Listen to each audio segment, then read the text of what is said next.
Here is another science fiction short story titled Repent, Harlequin, said the Ticktockman, written by Harlan Ellison and received the Nebula Award for Best Short Story 1965. Read by Naomi Kirst-Schultz, 2024. Repent, Harlequin, said the Ticktockman.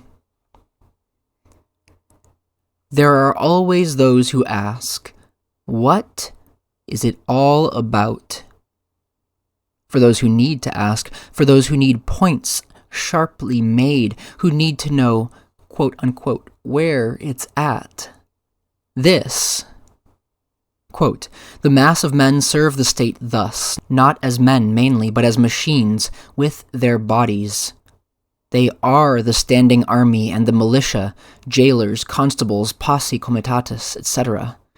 In most cases, there is no free exercise whatever of the judgment or of the moral sense, but they put themselves on a level with wood and earth and stones, and wooden men can perhaps be manufactured that will serve the purposes as well. Such command no more respect than men of straw or a lump of dirt. They have the same sort of worth, only as horses and dogs, yet such as these even are commonly esteemed good citizens.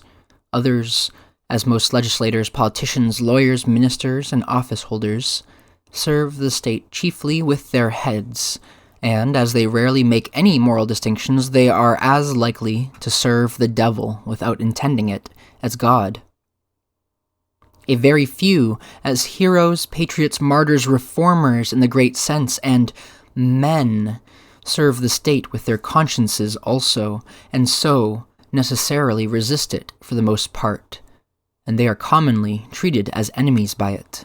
Unquote. Henry David Thoreau, from Civil Disobedience. That is the heart of it. Now begin in the middle and later learn the beginning. The end will take care of itself.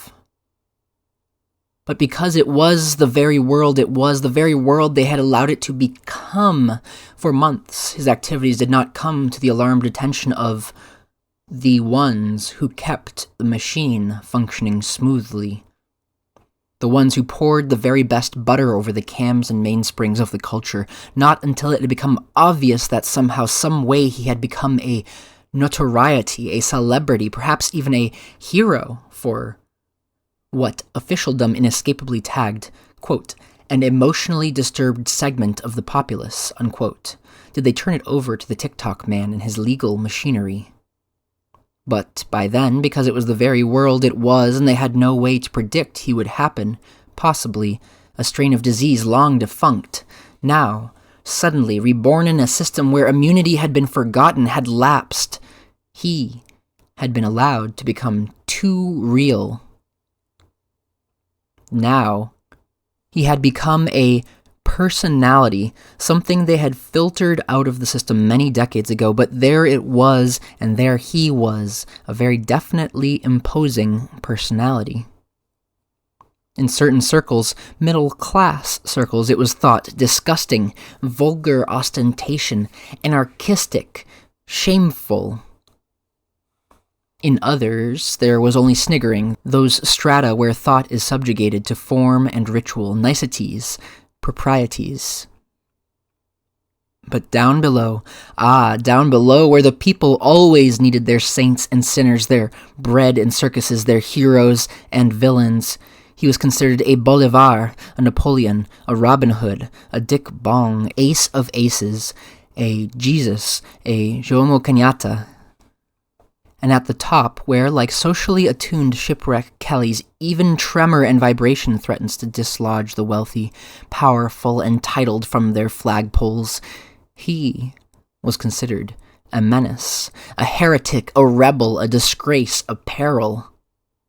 He was known down the line to the very heart-meat core, but the important reactions were high above and far below. At the very top, at the very bottom. So his file was turned over along with his time card and his cardio plate to the office of the Ticktockman. The Ticktockman, very much over 6 feet tall, often silent, a soft, purring man when things went time-wise. The Ticktockman. Even in the cubicles of the hierarchy, where fear was generated, seldom suffered, he was called the Ticktockman. But no one called him that to his mask. You don't call a man a hated name, not when that man behind his mask is capable of revoking the minutes, the hours, the days and nights, the years of your life. He was called the master timekeeper to his mask. It was safer that way. "This is what he is," said the Ticktockman with genuine softness, "but not who he is. This time card I'm holding in my left hand has a name on it, but it is the name of what he is, not who he is. This cardio plate here in my right hand is also named, but not whom named, merely what named. Before I can exercise proper revocation, I have to know who this what is." To his staff, all the ferrets, all the loggers, all the finks, all the comics, even the minis, he said, "Who is this Harlequin?" He was not purring smoothly. Time-wise, it was jangle. However, it was the longest single speech they had ever heard him utter at one time. The staff, the ferrets, the loggers, the finks, the comics, but not the minis, who usually weren't around to know in any case. But even they scurried to find out. Who is the Harlequin? High above the third level of the city, he crouched on the humming aluminum frame platform of the airboat. Phew, airboat indeed. Swizzle skid is what it was, with a tow rack jerry-rigged, and stared down at the neat Mondrian arrangement of the buildings. Somewhere nearby, he could hear the metronomic left, right, left of the 2:47 p.m. shift, entering the Timken roller-bearing plant in their sneakers. A minute later, precisely, he heard the softer right, left, right of the 5 a.m. formation going home. An elfish grin spread across his tanned features, and his dimples appeared for a moment. Then, scratching at his thatch of auburn hair, he shrugged within his motley as though girding himself for what came next, and threw the joystick forward and bent into the wind as the airboat dropped. He skimmed over a slidewalk, purposely dropping a few feet to crease the tassels of the ladies of fashion, and inserting thumbs in large ears, he stuck out his tongue, rolled his eyes, and went, "Wugga wugga wugga." It was a minor diversion. One pedestrian skittered and tumbled, sending parcels every which way. Another wet herself, a third keeled slantwise, and the walk was stopped automatically by the servitors until she could be resuscitated. It was a minor diversion. Then he swirled away on a vagrant breeze and was gone. Hi-ho. As he rounded the cornice of the time motion study building, he saw the shift just boarding the slidewalk. With practiced motion and an absolute conservation of movement, they sidestepped up onto the slow strip and, in a chorus line reminiscent of a Busby Berkeley film of the antediluvian 1930s, advanced across the strips, ostrich walking till they were lined up on the express strip. Once more, in anticipation, the elfin grin spread, and there was a tooth missing back there on the left side. He dipped, skimmed, and swooped over them, and then scrunching about on the airboat, he released the holding pins that fastened shut the ends of the homemade pouring troughs that kept his cargo from dumping prematurely. And as he pulled the trough pins, the airboat slid over the factory workers, and $150,000 worth of jelly beans cascaded down on the express strip. Jelly beans! Millions and billions of purples and yellows and greens and licorice and grape and raspberry and mint and round and smooth and crunchy outside and soft mealy inside and sugary and bouncing, jouncing, tumbling, clittering, clattering, skittering fell on the heads and shoulders and hard hats and carapaces of the Timken workers, tinkling on the slidewalk and bouncing away and rolling about underfoot and filling the sky on their way down with all the colors of joy and childhood and holidays, coming down in a steady rain, a solid wash, a torrent of color and sweetness out of the sky from above and entering a universe of sanity and metronomic order with quite mad, cuckoo newness. Jelly beans! The shift workers howled and laughed and were pelted and broke ranks, and the jelly beans managed to work their way into the mechanism of the slidewalks, after which there was a hideous scraping as the sound of 1,000,000 fingernails rasped down 250,000 blackboards, followed by a coughing and a sputtering, and then the slidewalks all stopped, and everyone was dumped this away and that away in a jackstraw tumble, and still laughing and popping little jelly bean eggs of childish color into their mouths. It was a holiday and a jollity, an absolute insanity, a giggle, but the shift was delayed for 7 minutes. 7 minutes. They did not get home for 7 minutes. The master's schedule was thrown off by 7 minutes. Quotas were delayed by inoperative slidewalks for 7 minutes. He had tapped the first domino in the line, and one after another, like chick, chick, chick, the others had fallen. The system had been 7 minutes worth of disrupted. It was a tiny matter, one hardly worth of note, but in a society where the single driving force was order and unity and promptness and clock-like precision and attention to the clock, reverence of the gods of the passage of time, it was a disaster of major importance.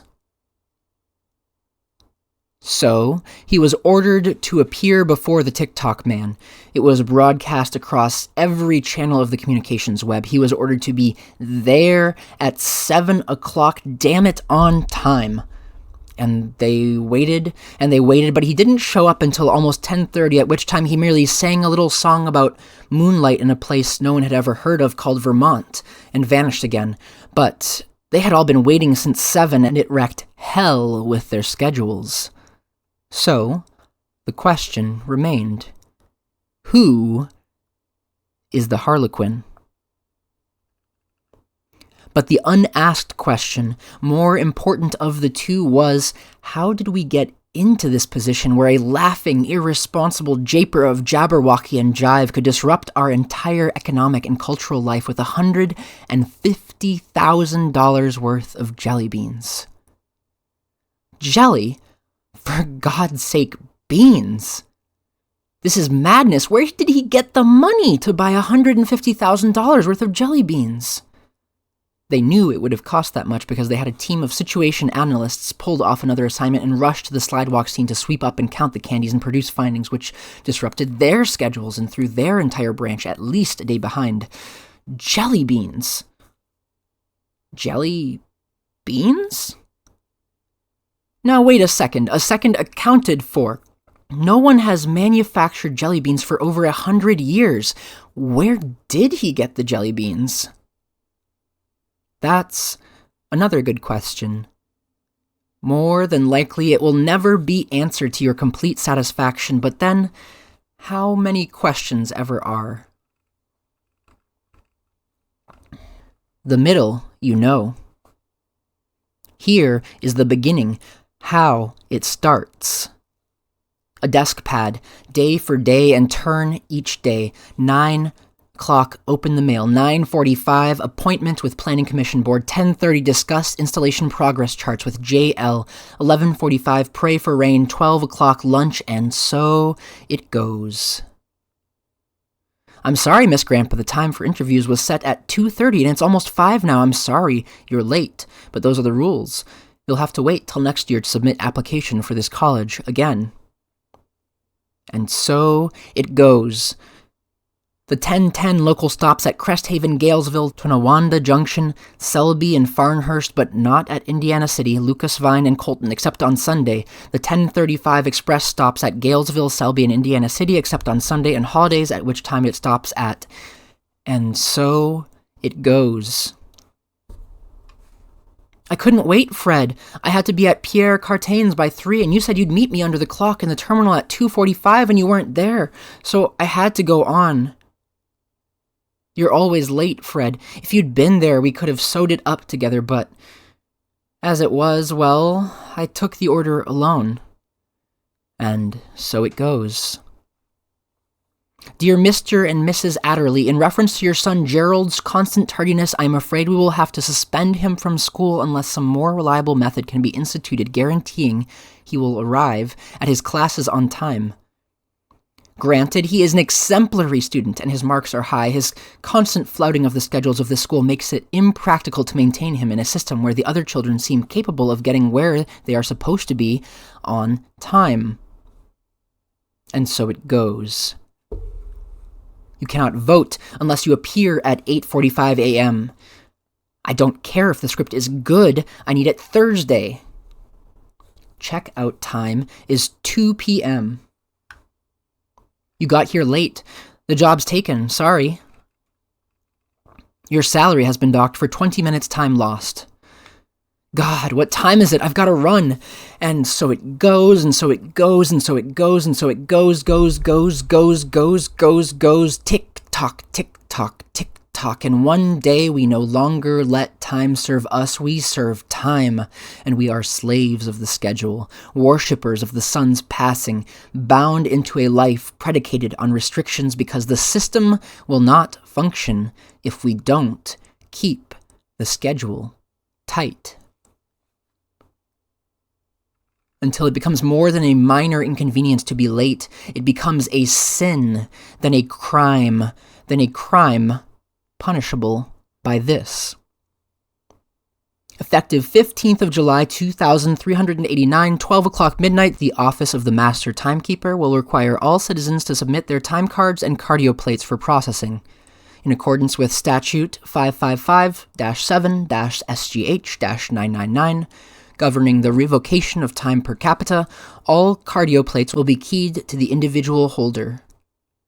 And what they had done was devise a method of curtailing the amount of life a person could have. If he was 10 minutes late, he lost 10 minutes of his life. An hour was proportionately worth more revocation. If someone was consistently tardy, he might find himself on a Sunday night receiving a communique from the master timekeeper that his time had run out, and he would be quote-unquote turned off at high noon on Monday. Please straighten your affairs, sir. And so by this simple scientific expedient, utilizing a scientific process held dearly secret by the Ticktockman's office, the system was maintained. It was the only expedient thing to do. It was, after all, patriotic. The schedules had to be met. After all, there was a war on. But wasn't there always? Now that is really disgusting, the Harlequin said when Pretty Alice showed him the wanted poster. Disgusting and highly improbable. After all, this isn't the days of desperados. A wanted poster? You know, Alice noted, you speak with a great deal of inflection. I'm sorry, said the Harlequin, humbly. No need to be sorry. You're always saying I'm sorry. You have such massive guilt, Everett. It's really very sad. I'm sorry, he repeated, then pursed his lips so the dimples appeared momentarily. He hadn't wanted to say that at all. I have to go out again. I have to do something. Alice slammed her coffee bulb down on the counter. Oh, for God's sake, Everett, can't you stay home just one night? Must you always be out in that ghastly clown suit, running around, annoying people? He stopped and clapped the jester's hat onto his auburn thatch with a tiny tinkling of bells. He rose, rinsed out his coffee bulb at the tap, and put it into the dryer for a moment. "I have to go." She didn't answer. The fax box was purring, and she pulled a sheet out, read it, threw it toward him on the counter. "It's about you, of course. You're ridiculous." He read it quickly. It said the Ticktockman was trying to locate him. He didn't care. He was going out, to be late again. At the door, dredging for an exit line, he hurled back petulantly, "Well, you speak with inflection, too." Alice rolled her pretty eyes heavenward. "You're ridiculous." The Harlequin stalked out, slamming the door which sighed shut softly and locked itself. There was a gentle knock, and Alice got up with an exhalation of exasperated breath and opened the door. He stood there. "I'll be back about 10:30, okay?" She pulled a rueful face. "Why do you tell me that? Why? You know you'll be late. You know it. You're always late. So why do you tell me these dumb things?" She closed the door. On the other side, the Harlequin nodded to himself. "She's right. She's always right. I'll be late. I'm always late. Why do I tell her these dumb things?" He shrugged again and went off, to be late once more. He had fired off the firecracker rockets that said, "I will attend the 115th Annual International Medical Association invocation at 8 p.m. precisely. I do hope you will all be able to join me." The words had burned in the sky, and of course the authorities were there lying in wait for him. They assumed, naturally, that he would be late. He arrived 20 minutes early while they were setting up the spider webs to trap and hold him, and blowing a large bullhorn he frightened and unnerved them so their own moisturized encirclement webs sucked closed, and they were hauled up, kicking and shrieking high above the amphitheater's floor. The Harlequin laughed and apologized profusely. The physicians, gathered in solemn conclave, roared with laughter and accepted the Harlequin's apologies with exaggerated bowing and posturing, and a merry time was had by all who thought the Harlequin was a regular foo-fa-ra in fancy pants. All, that is, but the authorities, who had been sent out by the office of the Ticktockman, who hung there like so much dockside cargo, hauled up above the floor of the amphitheater in a most unseemly fashion. In another part of the same city where the Harlequin carried on his quote-unquote activities, totally unrelated in every way to what concerns here, save that it illustrates the Ticktockman's power and import, a man named Marshall Delahanty received his turn-off notice from the Ticktockman's office. His wife received the notification from the gray-suited Minnie who delivered it with the traditional quote-unquote look of sorrow, plastered hideously across his face. She knew what it was, even without unsealing it. It was a billet doux of immediate recognition to everyone these days. She gasped and held it as though it were a glass slide tinged with botulism and prayed it was not for her. Let it be for Marsh, she thought, brutally, realistically, or one of the kids, but not for me. Please, dear God, not for me. And then she opened it, and it was for Marsh. And she was at one and the same time horrified and relieved. The next trooper in the line had caught the bullet. "Marshall!" she screamed. "Marshall! Termination, Marshall! Oh my God, Marshall, what do we do? What do we do, Marshall? Oh my God, Marshall!" And in their home that night was the sound of tearing paper and fear, and the stink of madness went up the flue, and there was nothing, absolutely nothing they could do about it. But Marshall Delahanty tried to run, and early the next day when turn-off time came, he was deep in the forest 200 miles away, and the office of the Ticktockman blanked his cardio plate. And Marshall Delahanty keeled over, running, and his heart stopped, and the blood dried up on its way to his brain. He was dead, that's all. One light, went out on his sector map in the office of the master timekeeper, while notification was entered for fax reproduction and Georgette Delahanty's name was entered on the dole rolls till she could remarry. Which is the end of the footnote and all the point that need be made, except don't laugh, because that is what would happen to the Harlequin if ever the Ticktockman found his real name. It isn't funny.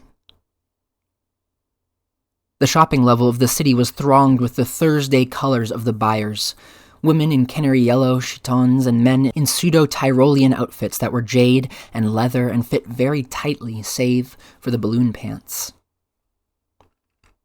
When the Harlequin appeared on the still-being-constructed shell of the new Efficiency Shopping Center, his bullhorn to his elfishly laughing lips, everyone pointed and stared, and he berated them.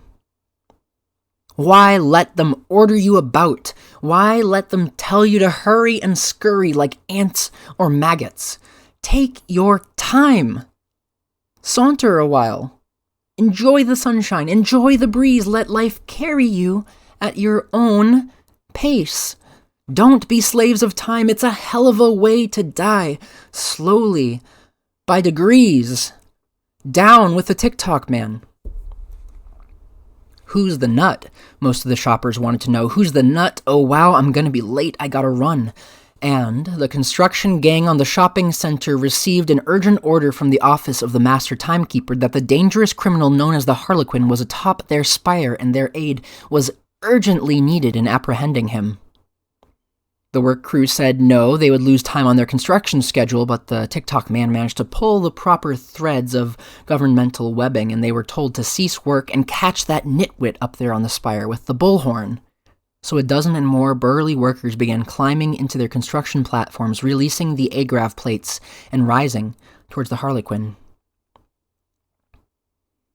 After the debacle, in which, through the Harlequin's attention to personal safety, no one was seriously injured, the workers tried to reassemble and assault him again, but it was too late. He had vanished. It had attracted quite a crowd, however, and the shopping cycle was thrown off by hours, simply hours.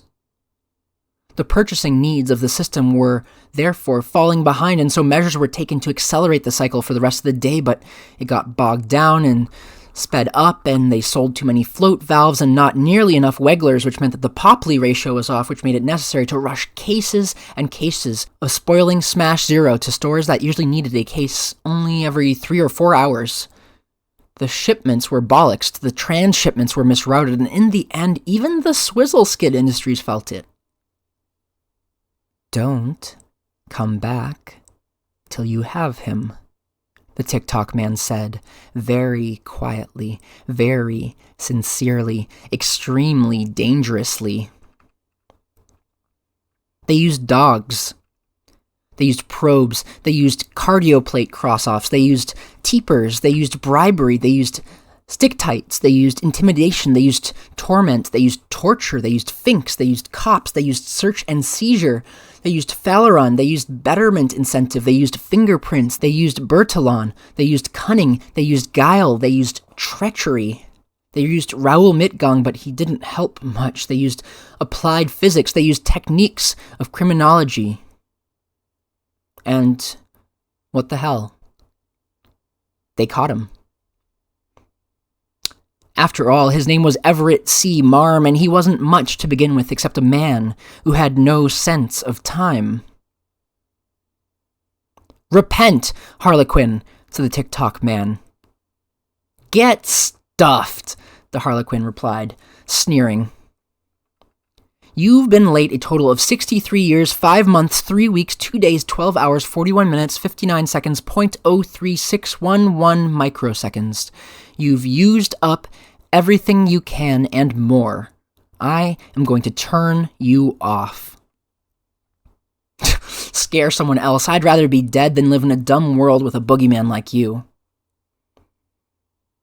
It's my job. You're full of it. You're a tyrant. You have no right to order people around and kill them if they show up late. You can't adjust. You can't fit in. Unstrap me and I'll fit my fist into your mouth. You're a non-conformist. That didn't used to be a felony.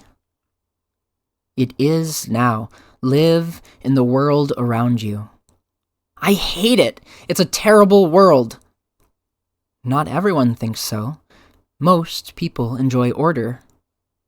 I don't, and most of the people I know don't.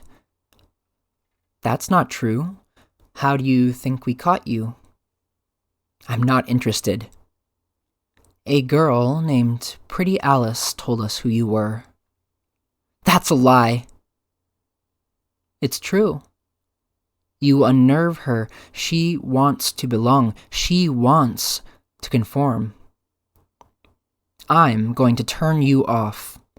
Then do it already and stop arguing with me.